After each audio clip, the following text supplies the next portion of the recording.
12 अक्टूबर 1972 flight number 571 जमीन से हजारों फीट ऊपर एक बर्फीली पहाड़ी पर क्रैश हुआ और जो पैसेंजर्स बचे रह गए उनके पास खुद को बचाने के लिए सिर्फ एक ही चारा था, अपने ही फैमिली मेंबर्स और यार दोस्तों को खाना। तो चलिए जानते हैं इतिहास की सबसे बड़ी दिल दहला देने वाली कहानी। साउथ अमेरिका के उरुग्वे देश से एक चार्टर्ड प्लेन उड़ान भरता है जिसको चिली देश की राजधानी सैंटियागो में पहुंचना है। इस प्लेन में बैठे हैं रग्बी प्लेयर्स, उनके फैमिली मेंबर्स और उनके यार दोस्तों। इस प्लेन में टोटल 45 पैसेंजर्स हैं जिनमें 9 क्रूज मेंबर्स हैं, लेकिन दुर्भाग्य से आगे चलकर मौसम खराब मिलता है। इस वजह से इस फ्लाइट को रास्ते में ही अर्जेंटीना के मेंडोजा शहर में लैंड कराया जाता है।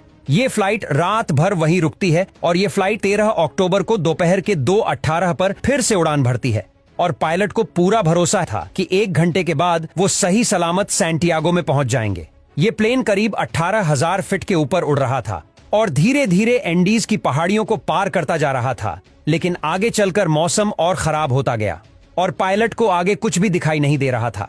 इसीलिए वह अपनी लोकेशन का रफ आकलन करता रहा और 1 घंटे के बाद जब उसे लगा कि उसने एंडीज की पहाड़ियों को पार कर लिया है तो उसने सैंटियागो एयरपोर्ट पर एटीसी से प्लेन को लैंड कराने की अनुमति मांगी। तो एटीसी ने प्लेन को लैंड कराने की परमिशन दे दी।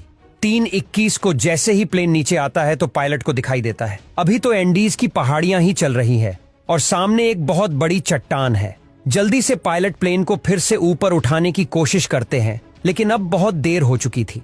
प्लेन को ऊपर उठाते उठाते प्लेन का पिछला हिस्सा पहाड़ी से टकरा जाता है और वो टूटकर अलग हो जाता है और पीछे शीट के 3 पैसेंजर्स हवा में ही उड़कर खत्म हो जाते हैं। इस टकराव से प्लेन डिसबैलेंस हो जाता है, जिस वजह से उसकी दूसरी विंग भी पहाड़ी से टकराती है और वो भी टूट जाती है। अब केवल प्लेन का फ्रंट पार्टी बचा था जो 350 किलोमीटर प्रति घंटे की रफ्तार से नीचे ग्लेशियर में टकराता है और प्लेन के पायलट तुरंत मारे जाते हैं। 45 में से 12 लोग इस घटना में मारे जा चुके हैं और इनमें से ज्यादातर बहुत जख्मी हालत में है। उन्हें ये भी नहीं पता कि इस समय वो कहां पर है। ये क्रैश हुआ प्लेन जमीन से 3,570 मीटर की ऊंचाई पर एंडीज की किसी अनजान पहाड़ी पर बिखरा पड़ा है। परेशानी ये थी कि जल्द ही शाम होने वाली थी, इस वजह से रेस्क्यू टीम के पास उनको ढूंढने के लिए ज्यादा वक्त नहीं था और इस बर्फीली पहाड़ी पर रात गुजारना नामुमकिन था क्योंकि यहाँ का तापमान रात में -30 डिग्री सेल्सियस तक पहुंच जाता है। जल्दी ही रेस्क्यू के लिए 4 जहाज रवाना किए गए।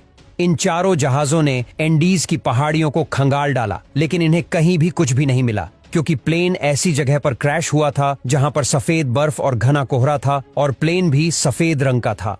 इस वजह से ऊपर से देखने पर रेस्क्यू टीम को क्रैश साइट का अंदाजा ही नहीं हो पा रहा था। बचे हुए पैसेंजर्स को उम्मीद थी कि वो कैसे भी करके सिर्फ आज की रात काट ले, कल तो उन्हें कोई ना कोई बचा ही लेगा, और उन्होंने क्रैश पड़े प्लेन में शेल्टर बनाया और रात को कैसे भी करके काट लेते हैं। लेकिन जो रात गुजरी इनके लिए बहुत भयानक थी। अगले दिन की सुबह 14 अक्टूबर को सर्च ऑपरेशन फिर से चालू किया जाता है और 11 जहाज इन्हें ढूंढने के लिए उड़ान भरते हैं। लेकिन परेशानी वही थी कि क्रैश हुआ प्लेन सफेद रंग की वजह से बर्फीली पहाड़ियों में नजर ही नहीं आ रहा था। बचाव दल के जहाज सर्वाइवर्स के ऊपर से उड़कर जा रहे थे, लेकिन उन्हें वो नीचे नजर ही नहीं आ रहे थे और दिन भी गुजर जाता है। अगले दिन भी बचाव दल इन्हें ढूंढने में असमर्थ रहता है। सर्वाइवर्स को समझ आ चुका था कि ये बहुत बुरे फंस चुके हैं, मदद कब तक आएगी ये कहा नहीं जा सकता। इस वजह से वो प्लेन में मौजूद चीजों से सर्वाइवल की तकनीक बनाने लगे।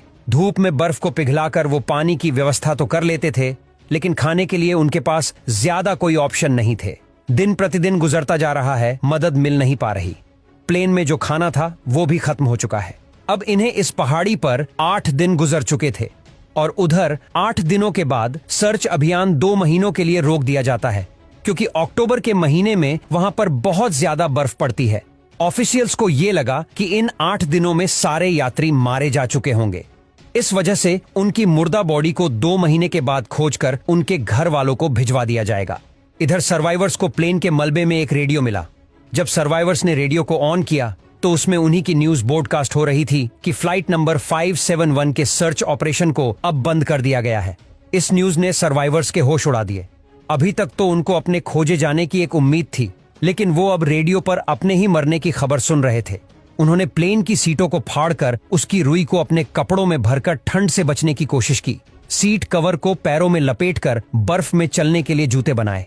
सबसे बड़ी दिक्कत खाने की थी। अब जिंदा रहने के लिए इनके पास सिर्फ एक ही ऑप्शन था, जिसके बारे में सोचकर ही रूह कांप जाए। इन्होंने बर्फ में पड़ी अपने फैमिली मेंबर्स और उन यार दोस्तों की मुर्दा बॉडीज को खाने का फैसला किया, क्योंकि इनके पास खुद को बचाने के लिए कोई भी ऑप्शन नहीं था।